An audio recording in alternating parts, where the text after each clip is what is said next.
Joining me today is a very special guest, Stephanie Downs, who is an award-winning serial entrepreneur. Stephanie has over 20 years experience founding, building, and selling businesses. And she's here today to talk about her role as the CEO of Uncaged Innovations, which is vegan biomaterials company, and their mission. And also she's going to talk about how she shares a healthy lifestyle, or how she maintains a healthy lifestyle as a successful entrepreneur. Welcome, Stephanie. Oh, great to be here, Christine. Thank you for having me. You're very kind. Yes, I love your quote on Twitter. Life is either a daring adventure or nothing at all. I mean, you live life to the fullest. I mean, and you're a world traveler, you're humanitarian, you are for animal welfare. Um, I just am so excited to have you with us today, and the viewers and the readers are going to enjoy this conversation. So tell us, did you always want to be an entrepreneur? When did that start? Yeah, no, actually, I didn't. I come from my mother's side of the family is very entrepreneurial, so I kind of grew up watching my grandfather and my uncles. But I grew up in a generation. I graduated college in 1994. And very much grew up in a generation where the mentality was you went to work for a big company and you worked your way up the ladder. If you were a business, if you were in business, that was kind of the thing to do. And so, but yeah, I ended up going a different path. My first job out of college was with a startup, and then a software startup, which was a great place to be in the 90s. And then ended up working for IBM for 1 year. Realized I was not a big company person, and and decided, and then ended up going back to a software startup, and then started my first company in 1999. So yeah, it was definitely unintentional, but it was a lot of fun.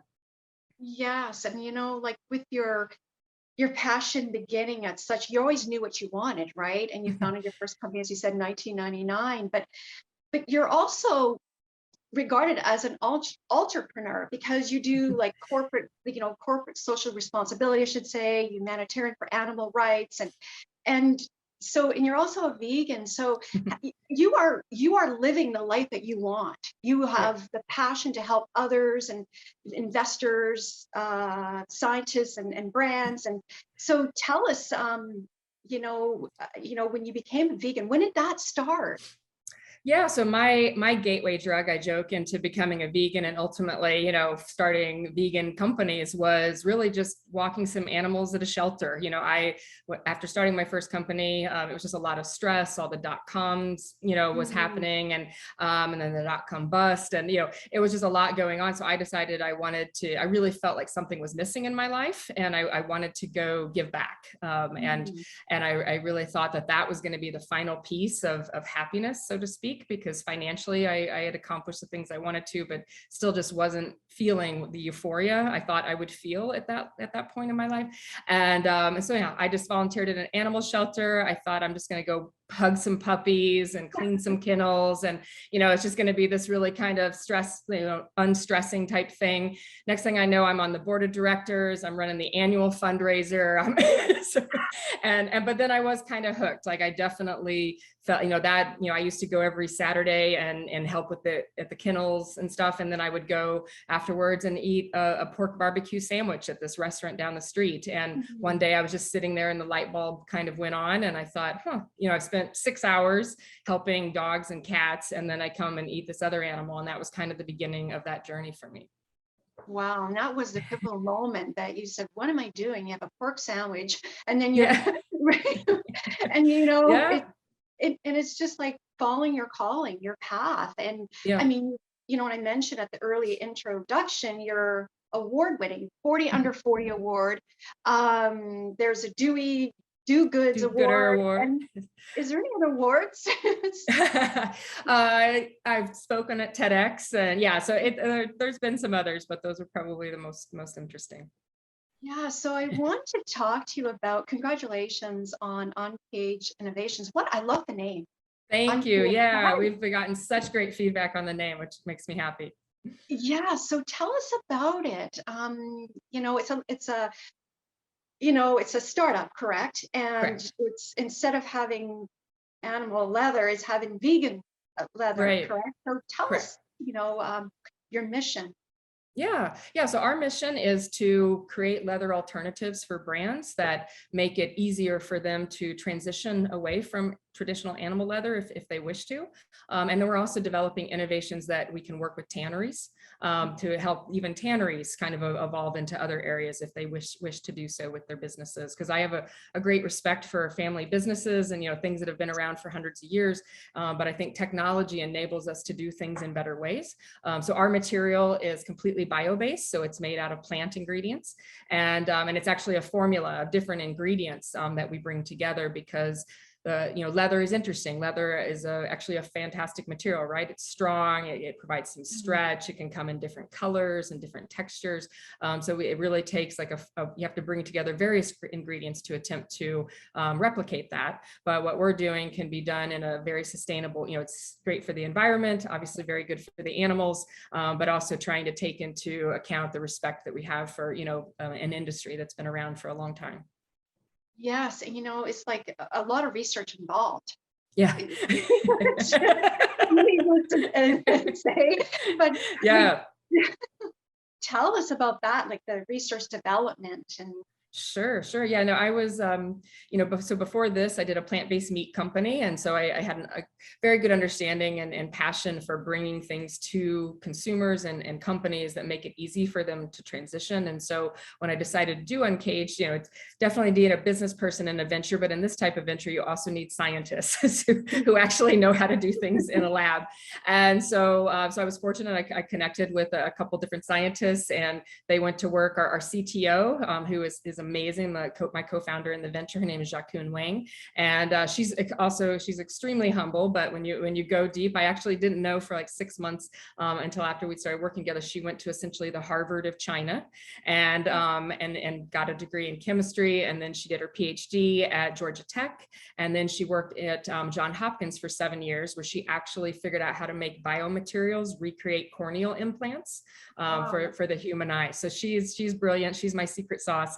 And yeah, so we kind of just got into the lab, and we wanted to really focus on two things. We wanted to focus on an innovation that could scale, that we could, and then also decent price points, because this is just some challenges we've seen in the industry is we need to be able to, you can bring things to companies that and they're willing to look at alternatives, but they have to be within the parameters of what they're currently doing. They're not going to pay 100 times more for something, or to use something that doesn't meet their specifications. So we spent 2 years in the lab just trying different ingredients and different combinations to come up with something that could replicate the characteristics of leather.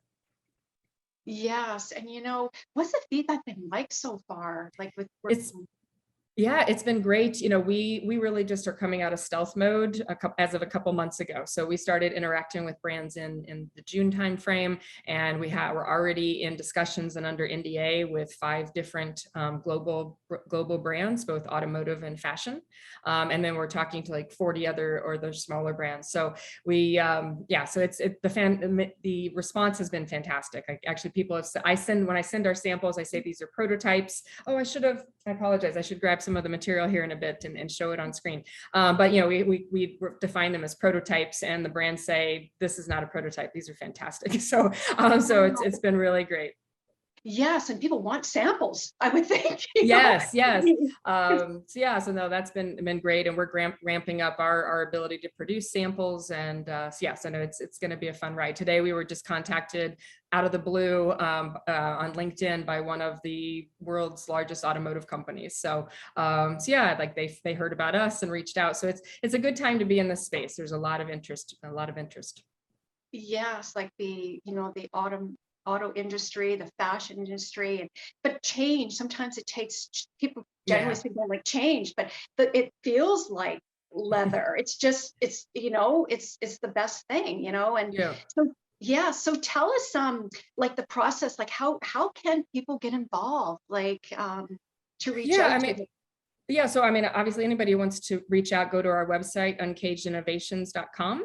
And we have form on there for whether you're, a brand or, looking to get, join the venture. We're going to be doing more hiring, or if you're a venture capital firm, you can all come through that site and we can get in touch. This takes an army, right? So we're still a small team, but we're going to be growing soon. And whether it's brands or advisors or, there's just people who care about sustainability and animal welfare, but also have, an appreciation for business, anybody from those perspectives that cares about those things, we'd love to connect.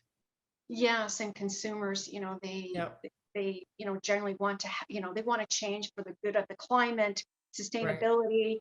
And also too, like Stella McCartney, I know she's a a role model supporter. Definitely. She's kind of leading the charge in the fashion industry around all of this. So her work has been fantastic. Yes. And Stephanie, how does it feel when this is what you're doing? It takes a team, right?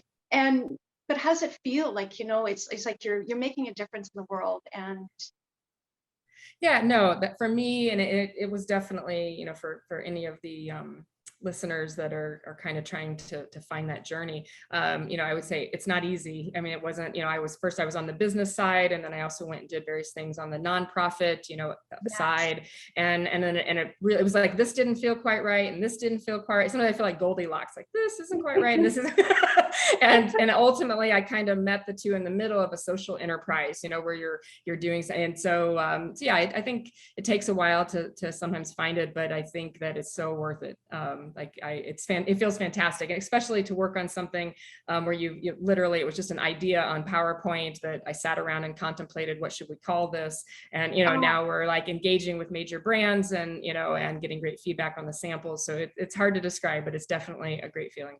Yes, and can you share your healthy living tips, like nutrition? Do you have a favorite dish, or do you have time? You're so busy. Right.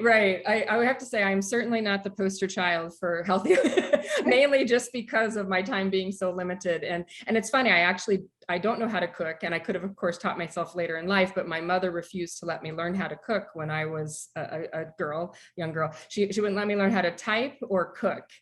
She said those were two things that if women knew how to do them, they would end up doing them. And if they didn't know how to do them, other people would do it for them. And so she, which was very forward thinking on her part. Although of course she couldn't have quite anticipated, the coming of laptop computers, and so I still to this day type with these 6 fingers. But I guess my kind of main healthy living is I order out from all kinds of really healthy vegan restaurants, and also kind of planning ahead. One of my favorite is there's a site called Hungry Root that is meal kits, but very simple meal kits. And then the other thing I do for myself is I almost weekly go and get a massage, which is my happy place. I always joke that if I die and if there is a heaven, mine will be a spa. And so so I try to do that every week, and meditate, and some of the traditional things, but definitely something I have to push myself on, because I could work 24/7, because I love what I do, which is, it doesn't feel like work, but it can, even if it doesn't feel like work, it still can wear you down. I mean, you're a role model, for other entrepreneurs out there, and it takes a team. And like, is there someone who's like your right-hand person, like to? Yeah, I mean, in my personal life or at the company, you mean? Oh, company, I should say. Definitely. It's true. Yeah. Well, definitely would be Jacqueline at the company, our CTO. So, I mean, I was recently telling a friend that I must have been a very good person in my previous life to deserve her in this life, because she's just incredible. Not only brilliant on the science side and couldn't have been a better partner, but also just very supportive. And for example, when we're doing investor raises, or we're just times get tough, she always comes over and says, "I've got your back," and she's just wonderful. Yes, and in your personal? And my personal would probably be my boyfriend Mike, and my two rescue dogs. So, but no, Mike is incredible. He knows when to not talk and leave me be if I'm having a rough day, or when to go pick me up a latte when he knows I've got an interview or something coming up and I might need an extra boost. So he's definitely sent. Yeah. Oh, and Stephanie, what is next for you? Oh my goodness. Yeah. Next for me is just growing this company. I keep telling all my friends, I'm like, this is it. This is the last one. I'm going to give this everything I've got. And then I'm just going to go lay on a beach and travel and, go volunteer with monkeys or something. I'm definitely ready to, yeah, it's been a journey, but this is it. This is what is next. Growing Uncaged. We want to expand into other countries and expand into other industries and kind of see what we can grow this into. Yes, and it will, like, and if people want to reach out to you and they want more information and social media too, you Sure. know, Yeah, yeah. So again, uncagedinnovations.com is probably the best. There's a contact form, and people can also request samples of our material there. And then we do Instagram and LinkedIn, and they're both Uncaged Innovations on oh, those. So yeah, so please reach out, follow us, and help us, support us as we go through this journey. oh, I love it. And, is there anything else you'd like to add, Stephanie? Yeah, I don't know that I really have anything. I mean, it's really been a pleasure chatting with you, and I hope that people will, yeah, just be kind to each other and make choices with every dollar that you spend. I guess that's what I often tell people is that we vote with our dollars. So buy good things that are good for the planet and good for everyone.